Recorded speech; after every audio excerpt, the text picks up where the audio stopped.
Te comparto un poco de lo que verás en este episodio. Y era un bebé que tenía una condición que se llama acrania, es decir, que no tienen cráneo. Las oportunidades que teníamos para este bebé, pues no iban a ser un cambio radical en la sobrevida. Y el límite del alcohol o la cantidad de alcohol que se debe de tomar en el embarazo y en qué momentos tomarlo es 0.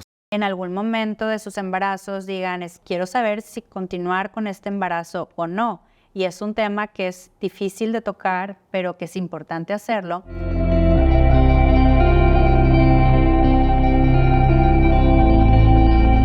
Confiando en la magia de los nuevos inicios, te doy la bienvenida a Día Cero. El día de hoy vamos a tener un episodio de muchísima información científica y si tú que me estás escuchando estás embarazada o conoces alguna pareja que por ahí está ya planeando sus primeros hijos en casa, pues tenemos un especialista que nos va a platicar de cosas sumamente importantes que debes saber en la planeación y en el seguimiento de tu embarazo. Y tenemos como invitado al doctor Jonathan Valdés. Bienvenido. Gracias, Karina. Muchas gracias por la invitación. Cero nervios aquí. No, cero. Todo súper relax. El doctor Jonathan es parte de nuestro equipo de trabajo en Ginecare Group, que estamos ubicados en la Torre Nueva del Hospital Ángeles Valle Oriente. Y aunque voy a pedirle a Johnny, porque somos muy amigos también, que presente ahorita toda su formación médica, pues quiero decirles que él es un experto en medicina materno-fetal, término que quizá muchos de ustedes todavía no han escuchado, si aún no han tenido hijos, y quienes ya los han tenido ya saben cuándo hay que ir con el doctor Jonathan. Pero Johnny, platícanos acerca de tu formación académica.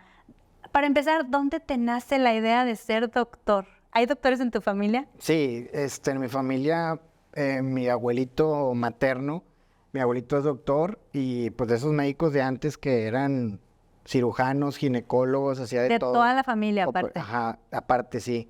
Él es de Nuevo Laredo, Tamaulipas. Wow.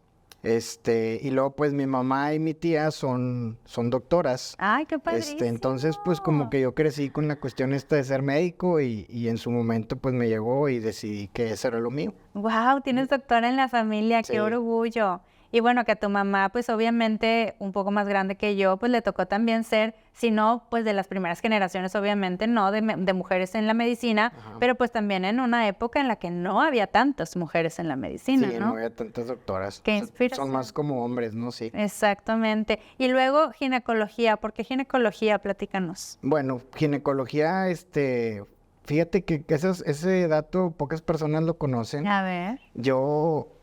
Pues bueno, estudié medicina y todo muy bien ahí en la Universidad Autónoma de Nuevo León. Y en mi año, cuando presentamos el examen nacional de residencias, que es el examen que presentamos pues para ver qué especialidad hacemos, si es que decidimos hacer especialidad, en ese año específicamente nos dieron oportunidad de escoger 2 especialidades. Ok. Entonces, en el grupo donde estaba la especialidad que yo quería era otorrinolaringología, oftalmología, cirugía y urología. Ok. Entonces según yo, quería hacer otorrino. Wow. Entonces yo presenté para otorrino y en segunda opción pues no sabía qué poner y dije, bueno, yo no quiero ser trauma, no quiero ser cirujano, urólogo tampoco. Bueno, pues gine, me gusta gine. Total puse gine. Y esa es una historia que pues, es está una interesante aquí. Porque ya pues yo me preparé y todo y al momento de que presenté el examen, pues no quedé seleccionado para otorrino. Otorrino es pocas plazas en México. Sí. Y la verdad es que fue algo difícil para mí porque nunca me había pasado que no conseguía lo que yo siempre había pasado y esto y lo otro. A veces así como que en el límite, pero al final del día siempre me salían las cosas. Entonces fue un golpe muy duro. Y me acuerdo que llegué a las 2 de la mañana ahí con mi mamá y que fue cuando publicaron con mis papás y los despierto. ¿Y qué pasó, mijito? ¿Qué pasó? Y yo, no, hombre, pues es que ya publicaron el examen y pues no pasé lo que yo quería. ¿Cómo que no pasaste? Y yo, ¿pero cómo? Yo, pues no pasé, mamá, le decía. Y me dice, bueno, ¿y gine cómo te fue? Y yo, no, pues no chequé ni gine ni nada. Y al momento entonces de que checo gine, en gine se había sido seleccionado. Wow. Pero yo no me sentía así como raro. La frustración también. Y al mismo tiempo empezaba ahí el Facebook y las redes y mucha gente que no pude ser seleccionado en gine, pero el próximo año lo voy a hacer. Y yo sí, como que yo soy gine, pero entonces fue difícil para mí eso. Lo rechazo. Fue para mí muy difícil, claro que agárralo, inténtalo. Mi suegro es ginecólogo, ya en ese entonces, pues ya tenía, bueno, era mi novia, mi esposa actual, y mi suegro decía, no, hombre, Gino está padre, yo soy ginecólogo y aprovéchalo. Y mi papá y mi mamá igual, y así dije, bueno, pues lo voy a hacer, total. Empieza la residencia, y inmediatamente pues me di cuenta de que, oye, esto es lo mío, y me empezó a gustar mucho, y me empezó a ir bien académicamente, y entonces pues ahí me fui desenvolviendo, y creo que pues me fue muy bien, o sea, Claro.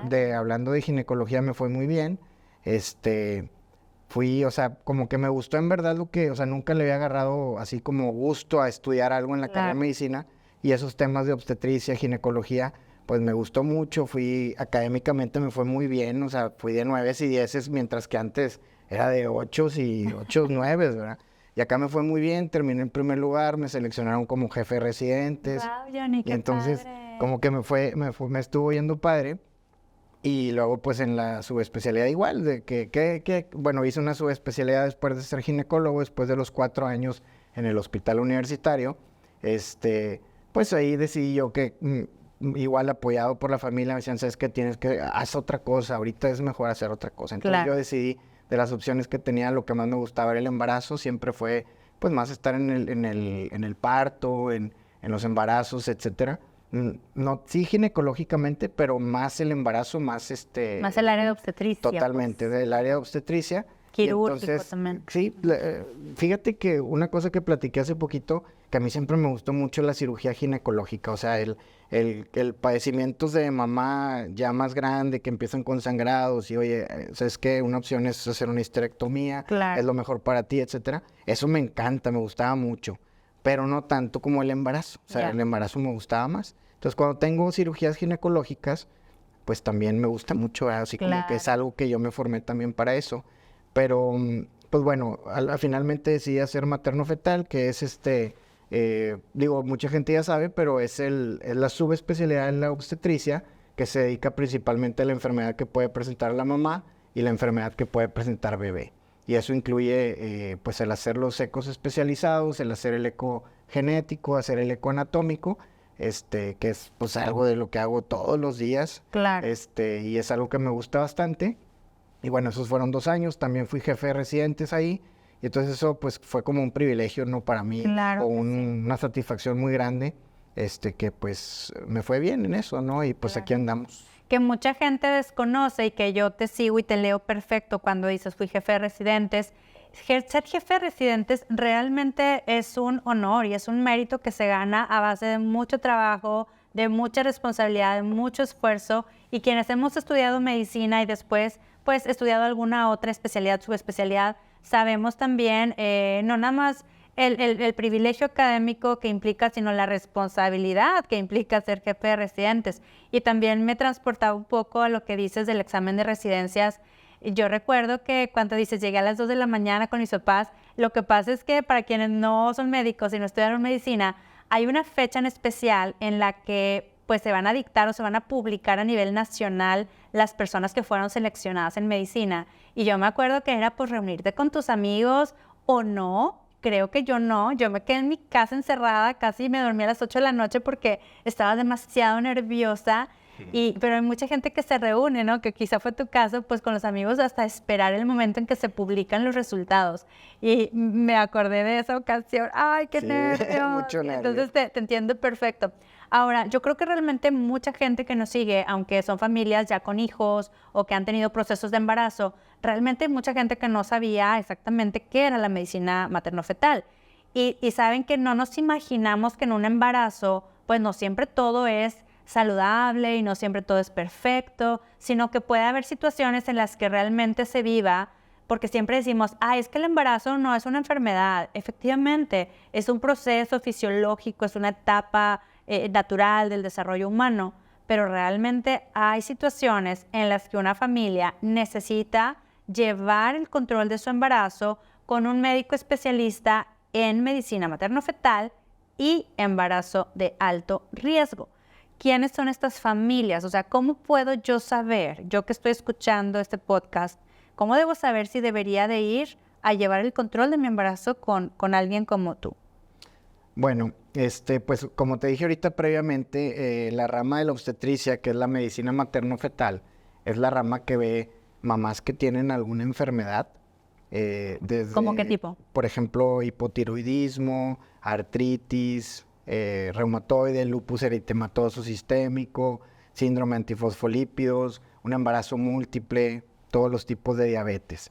Entonces, desde que la mamá no es una paciente sana previamente, o inclusive si empiezas el embarazo sano y en algún momento del embarazo contraes alguna cuestión o tu médico te hace algún diagnóstico de primera vez, pues en ese momento agregamos como una etiqueta y decimos que es un embarazo de alto riesgo. Entonces, en teoría, los médicos que son materno-fetales, pues llevan el control, porque después de terminar ginecología, pues se preparan un poco para tener un mejor control, la periodicidad de las consultas, el eco especializado, para poder dar una mejor atención a la paciente. Entonces, creo que es paciente sana que contrae alguna enfermedad o previamente que ya tenga alguna enfermedad, ¿no? Entonces, pacientes diabéticas, sobre todo las que son tipo 2, o pacientes que tienen un embarazo gemelar, hipotiroidismo, pérdida gestacional recurrente, aquellos pacientes que tienen 2 o más pérdidas en el embarazo, pues creo que esas son las pacientes que deberían de llevar el control prenatal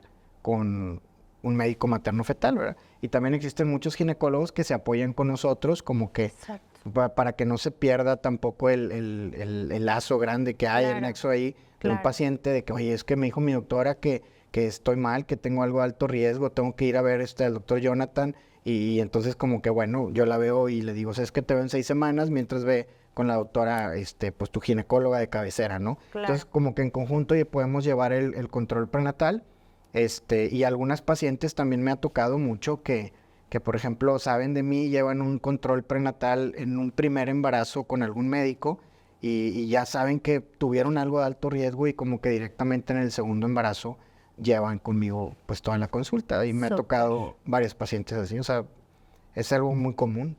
Claro, y también algo que es común y muy frecuente, y quizá a muchas de ustedes les ha tocado, es que cuando llevan su control con sus médicos de cabecera, con sus ginecólogos, hay ciertas etapas en el embarazo donde sus ginecólogos les van a pedir algunos estudios especiales.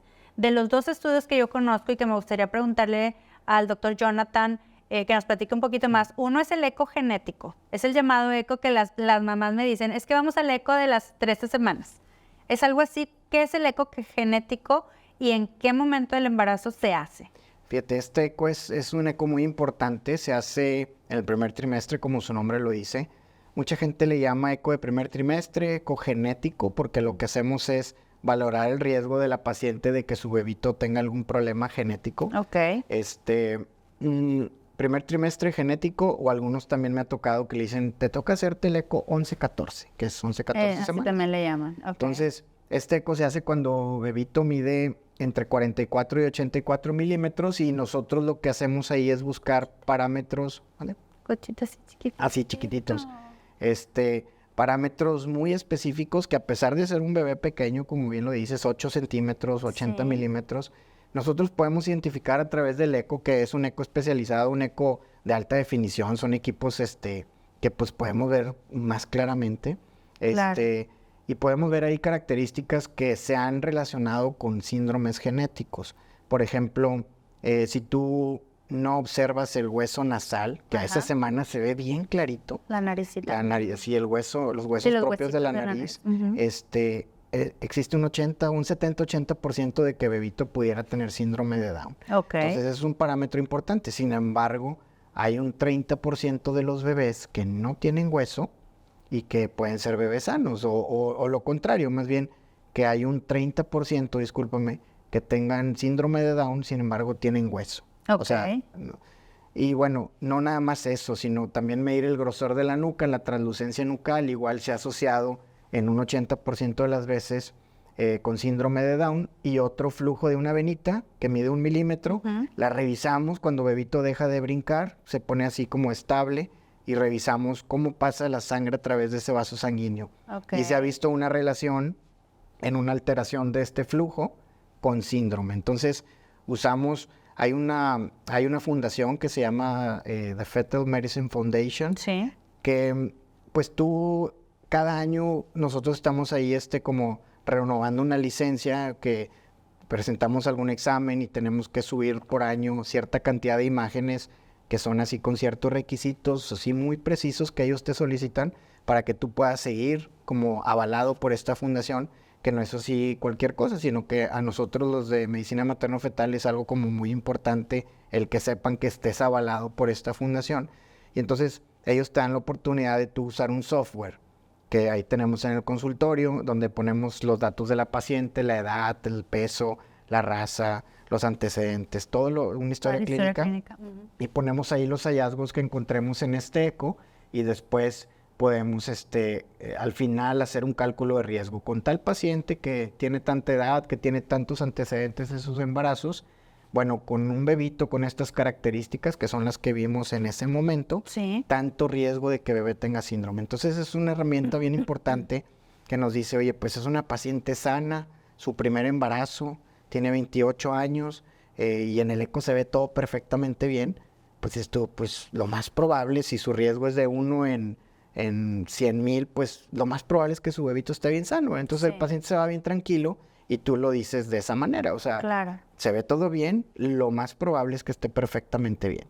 Pero bueno, lo contrario, si no trae huesito de la nariz o si el grosor de la nuca está muy aumentado, pues va aumentando el riesgo. Y si la mamá tiene más de 35 años, va aumentando el riesgo. De tal manera que si se cumple con cierto riesgo, estaríamos, como quien dice, obligados a ofrecerle algo más al paciente, que no es la rutina. O sea, eso no es algo que...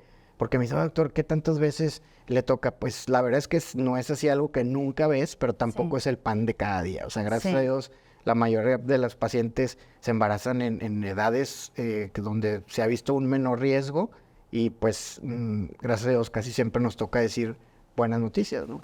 Claro, y actualmente, Johnny, en tu experiencia clínica o también en los estudios que has revisado, la prevalencia de los pequeñitos con síndrome de Down se ha observado también en embarazos de mujeres muy jóvenes. Sí, de hecho, eso que dices es totalmente cierto. Las pacientes en los extremos de la edad reproductiva, como antes de los 17 años y después de los 35, es donde la mayor parte de los embarazos que tienen un bebito con síndrome de Down, digamos, es donde se presentan, en esas etapas. Y bueno, hay otro estudio también que muchas pacientes, yo me acuerdo también cuando me solicitaron esta ecografía con mis hijos, y obviamente pues como médicos en casa, pues vas con temorcito y bueno, confiando que todo va a estar muy bien, que es el llamado eco anatómico, que es diferente, porque algunos pacientes creen que es lo mismo y no. El eco anatómico es diferente y en qué etapa del embarazo se realiza y para qué. O sea, todas las pacientes deben hacerse un eco anatómico. Sí, todas las pacientes deben de hacerse el eco anatómico. Se hace en el segundo trimestre.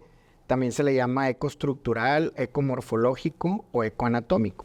Y lo que hacemos en este eco es a ciertas semanas, después de la semana 20, se hace entre las 20 y 30. Si a mí me preguntas, yo prefiero 24 o 26, si se puede. Muy bien, ¿por qué?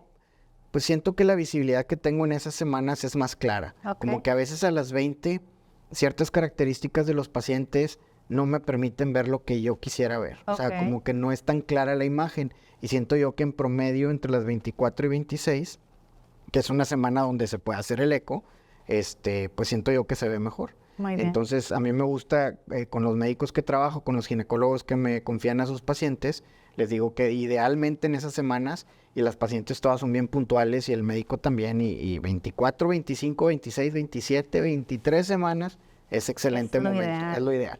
Entonces en este momento, pues el eco se llama eco estructural. Lo que yo hago en ese momento es revisar a bebito desde la cabeza hasta los pies, reviso su cerebrito, sus ojos, su boquita, todos los órganos que podamos revisar, y esto nos ayuda para saber que cuando van a nacer tu bebé, va a estar, al menos ecográficamente, que se vea perfecto y que tú digas, ¿sabes qué? Lo más probable es que no voy a ocupar algún apoyo especial.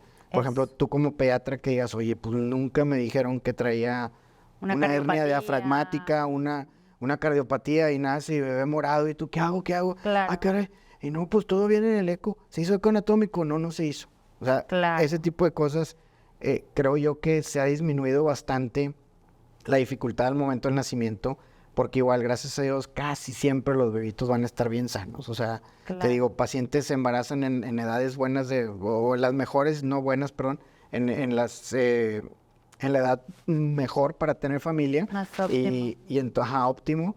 Y entonces, pues lo más probable es que no haya ningún problema. Pero me ha tocado, siento yo que es más frecuente ver enfermedades en el eco anatómico que en el eco genético. Pues problemas de los riñones, problemas del corazón, problemas del cerebro, simplemente algo estético como por ejemplo el labio paladar hendido, que también es bueno que el paciente, si tú le dices, oye, ¿sabes qué? Tu bebito pues tiene aquí una deformidad en su boca, que pues no permitió ahí el cierre correcto de su labio y pues bebé trae el labio paladar hendido, y no es lo mismo que nazca y te digan en ese momento a que tú ya previamente te vas preparando y ya estás buscando quién es el cirujano maxilofacial que lo va a operar, pues para que bebé tenga una mejor corrección más temprana y como que el resultado de esta enfermedad pues no sea tan grave o que no sea tan aparente, ¿verdad? Entre más temprano se opere un bebito es mejor para bebé.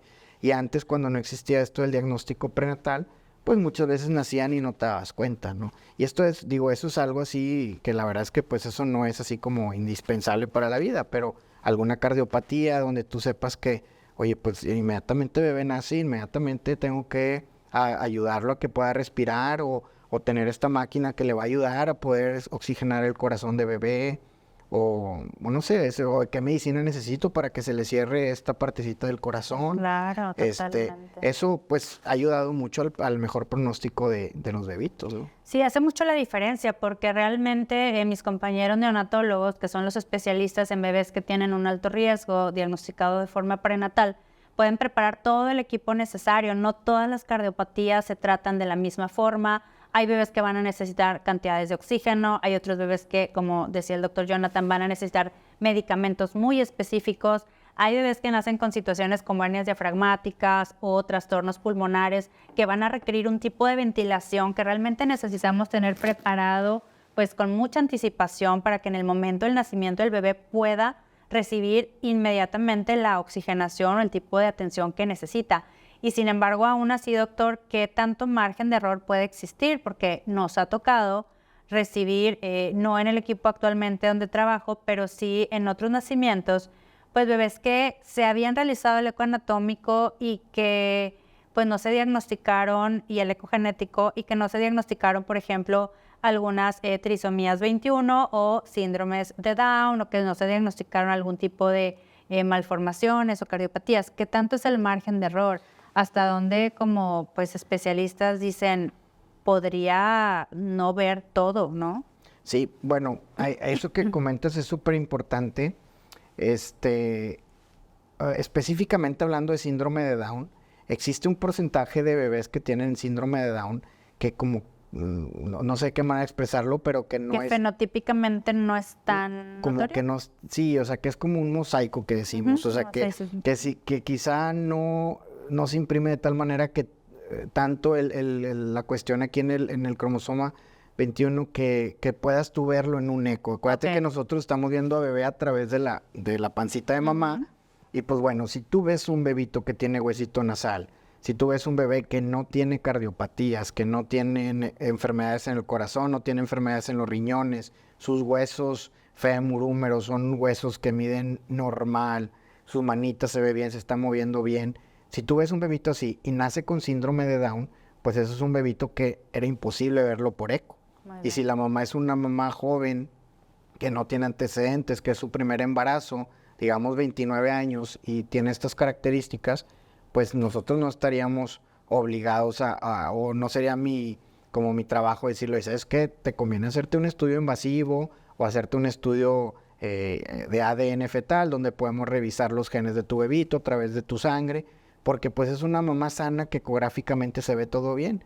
Nosotros ocuparíamos hacer aproximadamente, no sé, por decirte un número, 5,000 estudios para que uno, como esa mamá, salga de que a pesar de que se ve todo bien, tiene síndrome. Un falso negativo. Entonces, un falso negativo, exactamente.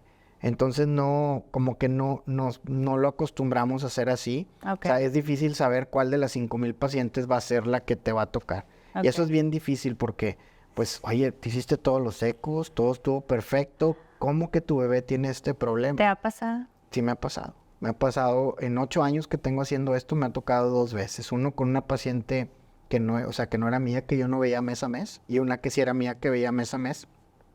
Y es bien complicado, y nace bebé, inmediatamente checar qué pasó, veo el eco, como que hacer una recapitulación, por así decirlo, del control prenatal que pude haber hecho diferente, y a ninguna de las dos me ha quedado nada por hacer. O sea, siento yo que pues siempre tienes que trabajar de la misma manera, y así como ha habido 2 que no se vieron, pues ha habido, no sé, más de 8,000 que están todos normales. O sea, entonces... Es un margen de error. Es difícil, digo, esa estadística, y eso es bien difícil. La manera en que tú les dices eso al paciente, siento que a mí me ha ayudado mucho el cómo expresar eso a los pacientes. O sea, no, si veo algo mal, no decirles, oye, tu bebé está mal y olvídate. Claro, o sea, ¿cómo das ese tipo de noticias? ¿Quién te prepara para eso? Como pues médico también, no nada más como papá, como médico, ¿quién te prepara para saber cómo expresarles a los papás? ¿Cómo es tu forma, Johnny? ¿Es pues directa o suavizas un poco la situación? Digo, porque habrá estilos, y yo sé que los pacientes también pues seleccionan a sus médicos mucho, pues también no solo por la preparación académica, sino pues por sus formas. Y hay familias que seguramente no van a mi consultorio porque les gustan que los pediatras sean muy directos y al grano, y habrá otras que les gusta pues platicar un poquito más, que analicemos más la situación. ¿Cómo es tu forma? Pues mira, yo, o sea, después de platicar, ver maestros, cómo se expresaban, maestros desde que estaba en el primer año de ginecología hasta el 6º año ya en medicina materno-fetal, yo me fui identificando con ciertos médicos, y me doy cuenta que a lo mejor el resultado va a ser exactamente el mismo. O sea, no va a cambiar absolutamente nada, pero sí el pensar del paciente, el sentir del paciente, el estrés del paciente de cómo llevar el embarazo, siento yo que cambia mucho. Y también platicando con amigos, con familiares acerca de eso, porque es la pregunta, oye, Yanni, ¿cómo les dices que traen un problema? Y escuchándolo, no, a mí mi ginecólogo me dijo esto, mi materno fetal con el que yo fui me dijo esto, y siento yo que la mejor manera es suavizar un poco la situación. O sea, aunque ya sepas que no tiene un buen pronóstico, no es, o sea, no ganas nada con decirle así totalmente, pero tampoco darles la gran esperanza. O sea, es algo difícil, pero siento que un balance de eso donde les dices que tiene un pronóstico muy reservado, sin embargo, pues ha habido algún caso, porque siempre hay excepciones, claro. y nunca en la medicina es 100%, no es una ciencia exacta. Así como tú les dices, oye, tu bebé va a fallecer adentro de la pancita y todo el embarazo bebé moviéndose. Y naces tú, pues no, que toda la gente dice que se va a morir adentro de la pancita. No es cierto, o sea, siempre hay excepciones. Tampoco es darles esperanzas de más, decirles, no, hombre, no te preocupes, tu bebé le va a ir súper bien. Pues no, ¿verdad? Tampoco es eso. Pero sí siento que un balance entre no desahuciarlos completamente, pero sí poniéndoles en claro de que, o sea, que es difícil el caso y que es poco probable, pero que puede existir una probabilidad de cuenta. Claro. O sea, así lo he llevado yo, y siento que me ha ido bien. He escuchado comentarios de que, oye, no, pues nos gustó mucho, que el ginecólogo me dice, nos gustó mucho la manera en que le dijiste al paciente, porque el paciente sabe, pero está tranquilo, mientras que fue por una segunda opinión antes o lo que sea, donde pues se fueron muy asustados. O a mí mismo me buscan los pacientes de que, oye, es que el otro doctor me dijo que ya, o sea, que se va a morir mi bebé. Y le digo, pues mira, es un pronóstico difícil.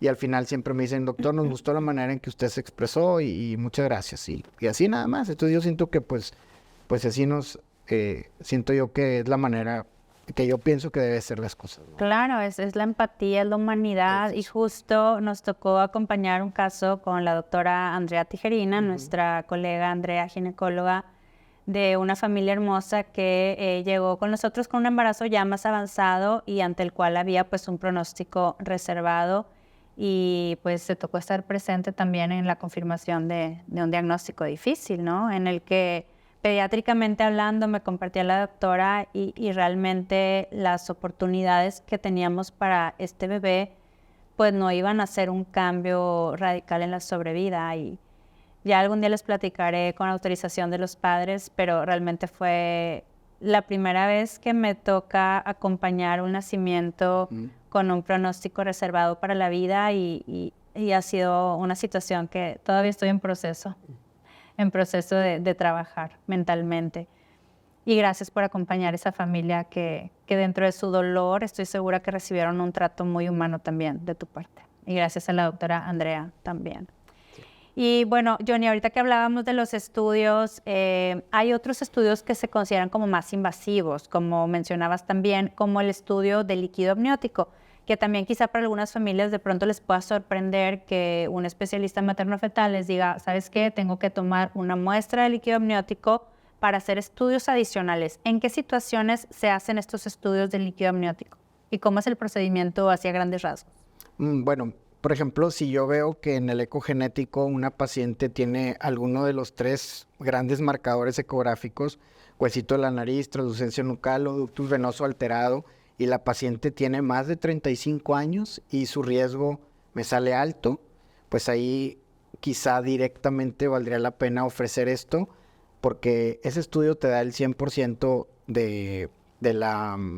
¿Confiabilidad? De la confiabilidad del... Sí, porque yo les digo, con el ecogenético pues existe todavía una probabilidad de que no sea 100%. Sí, un margen de error. Ajá, un margen de error. Pero con la amniocentesis pues no existe eso y es 100%. ¿Por qué? Porque nosotros obtenemos células del bebé que están en el líquido amniótico y pues a través de un estudio genético se puede ver exactamente cuál es el problema que trae el bebé. Perfecto. Entonces, esto pues es algo que se usa, nos ayuda a tener también una idea de cómo estar preparados o qué tanto, porque bueno, con todo respeto, si ves que bebé no tiene un pronóstico muy adecuado, pues también sabes que a lo mejor no tienes que comentarle al papá y no se debe de hacer algunas medidas que ya son como innecesarias. Entonces, eso ayuda un poco también. Y hay pacientes que pues ellos quieren saber, o sea, yo quiero saber 100% qué pasa, esa es la manera en la que hacemos. Okay. Por cada 100 amniocentesis que hacemos, una va a tener una ruptura de membranas. Esa era la pregunta. Entonces, que te iba a hacer. Tampoco es así como que digo, un enciente va a tocar tarde o temprano, se hace después de las 17 semanas, evitando que todavía esté la bolsita de bebé despegada de la matriz, para evitar un poco esto. Pero pues existe esa posibilidad. Hay riesgo. ¿Uno de cada cuántas? 100, una de cada 100. Híjoles. Entonces, también al momento de yo decir al paciente, doctor, pues yo quiero saber 100%, ¿por qué me salió aquí un riesgo que está, pues no es... Como sospechoso. Sospechoso. Y le digo, pues mira, de cada 100 que hacemos, una va a salir que se rompe la fuente o la membrana y pues ya se va a acabar el embarazo por las semanas que tienes. Y tu riesgo es de 1 en 400, entonces pues yo necesitaría hacer 400 de estas y se van a romper 4 membranas y ya dicen, a ver, espérate, no, entonces mejor no me han dicho, mejor no conviene.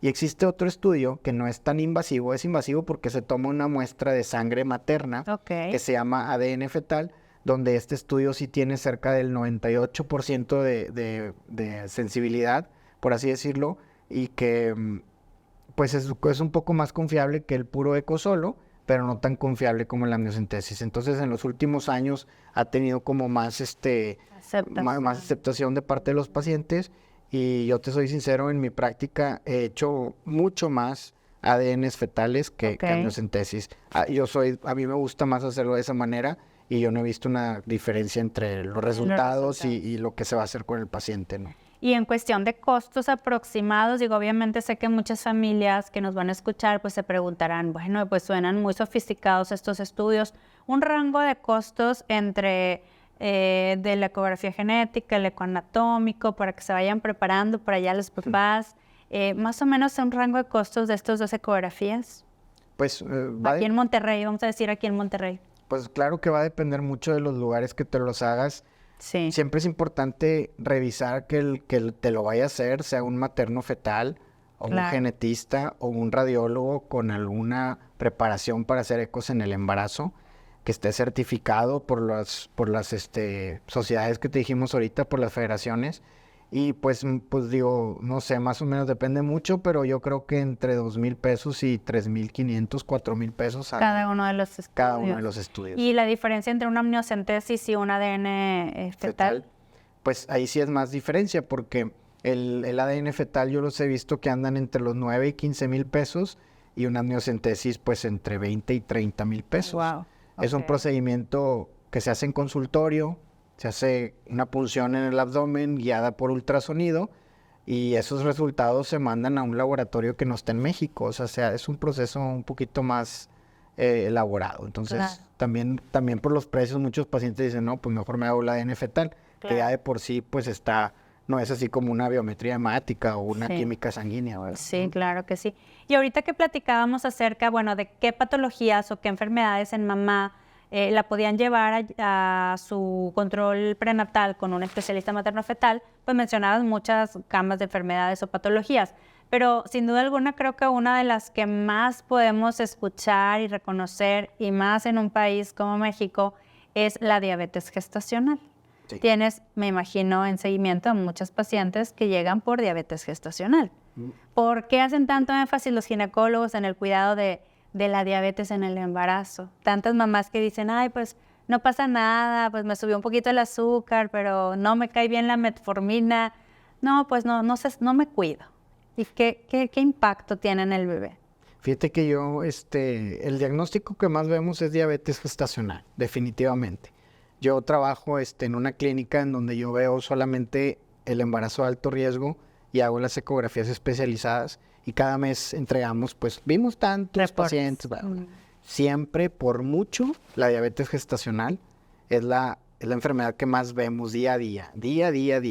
Por la obesidad, por el sedentarismo, por nuestros malos hábitos, como que está pues bastante frecuente. O sea, digamos que un 23% de las veces tienen diabetes gestacional. O sea, casi dos pacientes, por digamos 2 de cada 10 van a tener diabetes gestacional. Y esto es algo que se lo toman muy a la ligera, pero hemos visto, y entre más va pasando el tiempo, no es la misma información que tenemos ahorita que la que teníamos, por ejemplo, cuando empezamos la especialidad hace 10 años. Ha cambiado todo y nos hemos dado cuenta que existe algo, por ejemplo, que se llama programación fetal, que tú como mamá tienes tus niveles de glucosa elevados en sangre y esa sangre, pues obviamente está en contacto con bebé y esa sangre llega a su hígado, llega a su páncreas, llega a sus riñones y ahí como que existe una programación a nivel celular donde tu bebé es más fácil que presente obesidad infantil, que presente diabetes tipo 1, etcétera. Entonces, sí tiene mucho que ver. O sea, sí tiene mucho que ver el hecho de exigir y, a ver, señor, usted nada más puede subir 2 kilos, o 6 kilos, o 13 kilos, porque usted se cuidó previamente y hace ejercicio. Entonces, hay pacientes que me han dicho a mí, Karina, de que, doctor, ya íbamos a dejar de venir con usted porque siempre está fregue con el peso, haz de cuenta. Y así que, pues, es que es por ti, ¿verdad? No es por mí. Pero bueno, ya como que a veces digo, no, mejor ya no les digo tanto porque luego me voy a quedar sin pacientes. Pero al final del día me dicen, no, pero no me voy porque me gusta que me diga y así como que se estimula para tener un mejor embarazo y evitar complicaciones, partos prematuros, hipertensión en el embarazo, llámese preeclampsia o simplemente la hipertensión gestacional, infecciones urinarias, infecciones que hagan que tengas un parto prematuro. Entonces, al final del día, si te cuidas tu glucosa en el embarazo, te va a ir mejor. Entonces, pues creo que eso... Y al bebé también. Realmente, a veces, como dice el doctor Jonathan, no valoramos o no le damos la importancia al diagnóstico de diabetes en el embarazo. Y lo que muchos papás no saben es como así el doctor Jonathan nos decía, ese azúcar en exceso, se llama glucosa médicamente hablando, pero en términos muy conocidos por la población, el azúcar elevado en sangre está pasando al bebé que está en formación, en el útero. Entonces, ¿qué pasa con el páncreas del bebé? El páncreas es el órgano que se encarga de liberar insulina para ir, pues, equilibrando, contrarrestando los efectos de la glucosa o azúcar en exceso que llega al fetito, ¿no? Al bebé. Entonces, ese páncreas en la etapa fetal está trabajando a marchas forzadas, está recibiendo mucha sangre que viene de la mamá y el bebé la tiene que empezar a equilibrar. ¿Qué pasa cuando el bebé nace? Aparte de que el bebé puede tener macrosomía, esto quiere decir que pues tiene un peso mucho más elevado que otros bebés, lo cual ya de ahí predispone a que no puedas siempre, no en todos los casos, pero en ocasiones no puedas tener un parto vaginal, ya tiene que haber una intervención quirúrgica, nace bebé y resulta que el metabolismo de tu bebé, esa memoria metabólica o esa impronta metabólica de la que nos habla el doctor Jonathan, en la etapa neonatal no se ha dado cuenta de que ya no está recibiendo el exceso de glucosa de mamá. Entonces, sigue generando cantidades inusuales de insulina que hacen que un bebé hijo de mamá con diabetes gestacional pueda tener hipoglicemias neonatales. Esto quiere decir que le baja el azúcar en sangre o le baja la glucosa en sangre. que puede tener consecuencias desde muy leves, cuando se diagnostica rápido, hasta crisis convulsivas en la etapa neonatal. Entonces, fíjense cómo sí realmente hay un impacto muy, muy fuerte cuando nosotros no cuidamos la ingesta de azúcares en el embarazo, y no es eso lo que te va a hacer que tengas una diabetes gestacional, pero si tú tienes una ingesta inadecuada de azúcares, vas a subir de peso. Si subes de peso, puedes tener más resistencia a la insulina. Eso aumenta también tus cifras de glucosa en sangre, aumenta el tejido adiposo, aumentas de peso. Y no es que el doctor Jonathan no quiera que aumentes de peso, es que también cuando tenemos un peso excesivo, aumenta la presión arterial en nuestro cuerpo. Y ahí vienen las temidas llamadas preeclampsias y eclampsias. Platícanos qué es un poquito eso, doctor, porque también mucha gente escucha, es que tuvo preeclampsia, es que tuvo una eclampsia. ¿Cuáles son las diferencias? Bueno, la preeclampsia es solamente te da si estás embarazada, es una enfermedad que solamente te puede dar si estás embarazada, y es hipertensión más alguna de otras características que afectan a los órganos, algunos órganos como la cabeza o el hígado o las plaquetas, por ejemplo. Entonces, como que es un conjunto ahí de signos y síntomas que pueden presentar las pacientes. Por ejemplo, que tengan 29 semanas y que traigan un dolor de cabeza excesivo que no te quitas con tempra. Es como te puedes dar cuenta, dolor de cabeza. Dolor de cabeza, que veas luces, que escuches zumbidos, o que traigas un dolor fuerte en el pecho, como que te acabas de comer unos antojitos, pero no te comiste nada y te es una gastritis fuerte. La hinchazón, ¿podría ser? La hinchazón también se ha visto, pero principalmente dolor de cabeza, que veas luces, que escuches zumbidos y dolor de pecho. Eso más una tensión arterial arriba de 160 sobre 110 es igual a preeclampsia. Es una urgencia, y esto es igual a preeclampsia con datos de severidad. Y va a depender mucho de las semanas que tengas del embarazo. Si tienes menos de 34, hay gente que pues bueno, evaluamos el caso y vemos si se puede esperar a que pase las 34 semanas, y va a depender mucho pues de los laboratorios y de cómo esté la paciente, pero si ya tiene más de 34 semanas, la indicación es interrupción del embarazo. Porque ya no se ha visto ningún beneficio ni para bebé ni para mamá, que siga bebé adentro de la pancita de mamá. Entonces, y eclampsia es lo mismo, pero le agregas una crisis convulsiva. Y eso pues también no es algo que nunca veamos, es algo que desgraciadamente nos ha tocado ver, y es algo muy impactante, ¿verdad? Está embarazada y que convulsione a la señora y el papá ahí sin saber qué hacer y todos gritando, eso es algo importante. Claro, y gravísimo también en cuanto al tema de la oxigenación de bebé y en cuanto al riesgo también cerebral de mamá. Y otra de las cosas que a veces subestimamos, doctor, es la ingesta de alcohol en el embarazo. ¿Hay algún estudio que hable acerca de algún daño o dificultad en el desarrollo fetal? Sí, fíjate que esto también es algo que ha cambiado. Antes como que sí había una recomendación que una copita de repente no pasa nada. Antes se decía eso. Ahora, desde hace varios años, no te estoy diciendo un año, más de 5 años, ya se ha visto que el límite del alcohol o la cantidad de alcohol que se debe de tomar en el embarazo y en qué momentos tomarlo es 0. O sea, no puedes tomar alcohol. 0 alcohol. Sí, entonces me preguntan, doctor, tengo un viaje a Cancún y esto incluido, ¿me puedo echar? Y pues si me preguntas a mí como médico, te tengo que decir que absolutamente no, ¿verdad? Sería mal médico si te digo, no pasa nada una. Porque la ciencia, la evidencia nos está diciendo otra cosa. Ya hemos visto otra cosa, que aunque sean mínimas cantidades, aunque sea una cerveza o una margarita, lo que sea, ya se ha visto que puede causar efecto en bebé. Y son bebés que se ha visto que a largo plazo presentan algunos problemas de aprendizaje, bebés que, oye, no les va bien en matemáticas y son bien distraídos y tienen también su carita como tienen un tipo de facies estos bebés pequeños para la edad gestacional o que nacen muy chiquitos, estaturas cortas, no alcanzan a crecer lo que deben de crecer.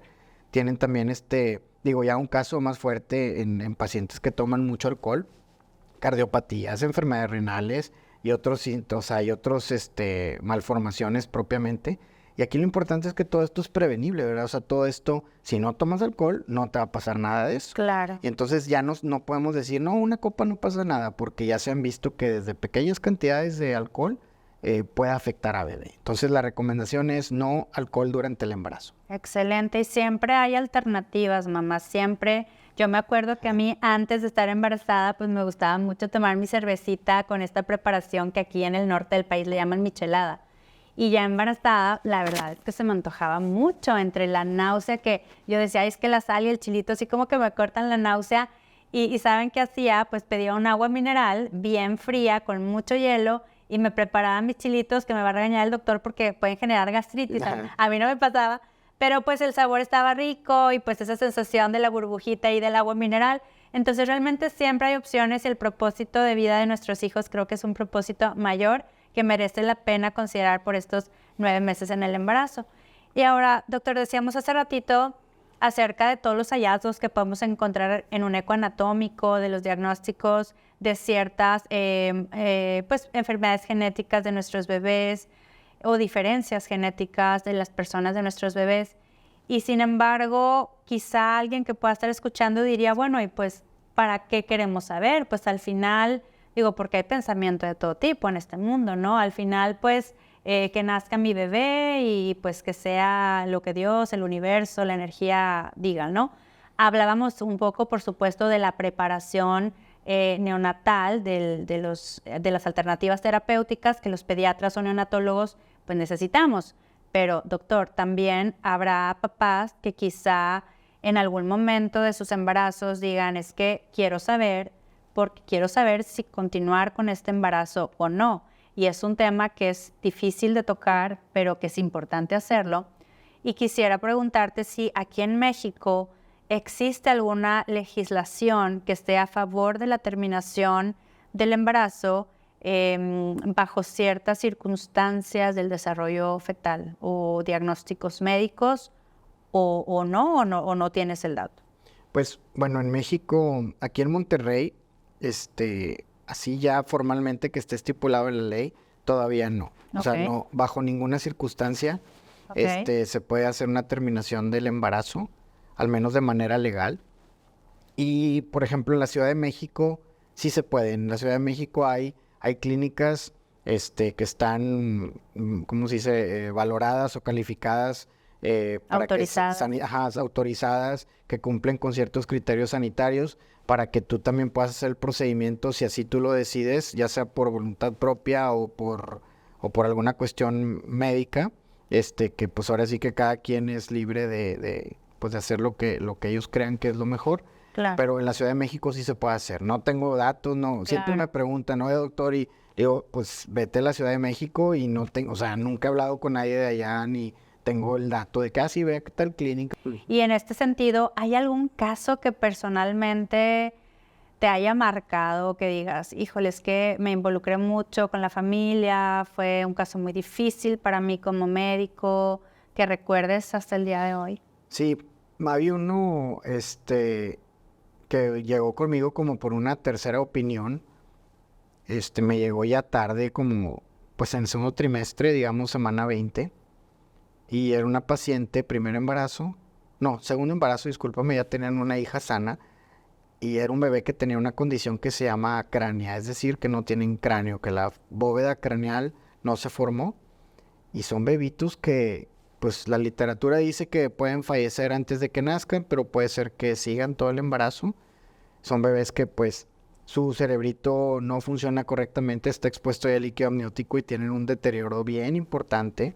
Y son bebés que sabes que no tienen un pronóstico, o sea, sabes que van a nacer y que van a fallecer. Y es bien difícil eso.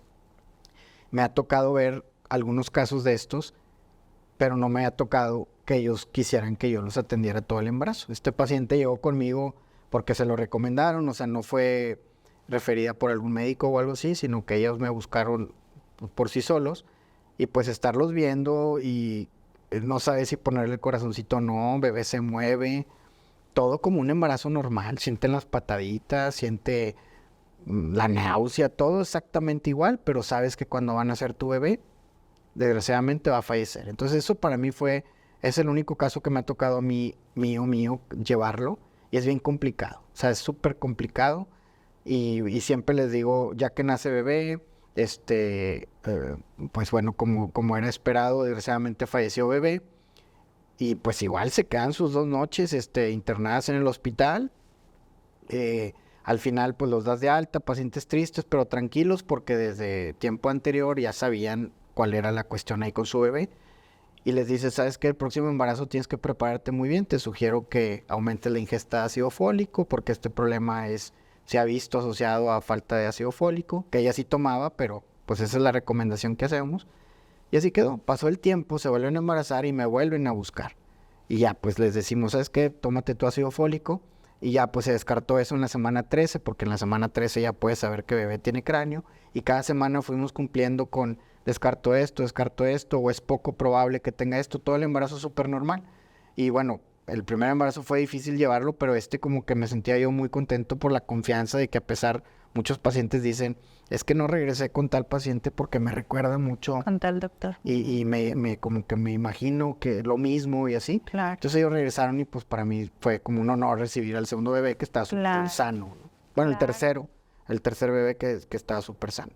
Pues seguramente influyó la forma empática con que acompañaste también esa primera experiencia que fue muy difícil y que les permitió a ellos regresar a ese espacio en el que para muchas familias seguramente representa, como bien dices, pues esas memorias que también fueron tristes, ¿no? De un primer embarazo. Claro. ¿Y cómo equilibras tu vida como doctor y papá? A ver, nos va a escuchar por aquí la doctora también en casa.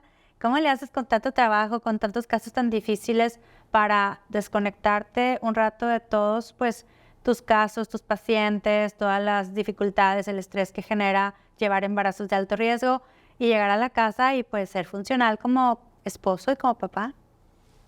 Pues es algo difícil porque de hecho me ha costado que pues estoy estresado por algo, ¿no? Del trabajo como todo mundo, y llegas a la casa y estás así como, ay, ¿y qué va a pasar con la señora? ¿Si va a complicarse, no va a complicarse, que le vaya bien, etcétera?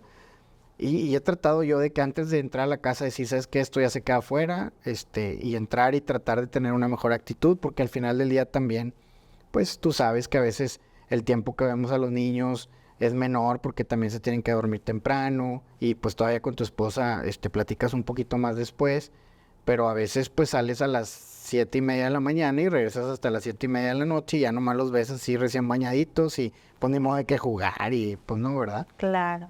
Entonces yo lo que procuro hacer, antes de la pandemia trabajaba todos los días, o sea, de lunes a viernes, mañana y tarde. Después de la pandemia, pues bajó un poco ahí la afluencia de pacientes y me di cuenta que a veces ya no necesitaba ir todos los días al consultorio.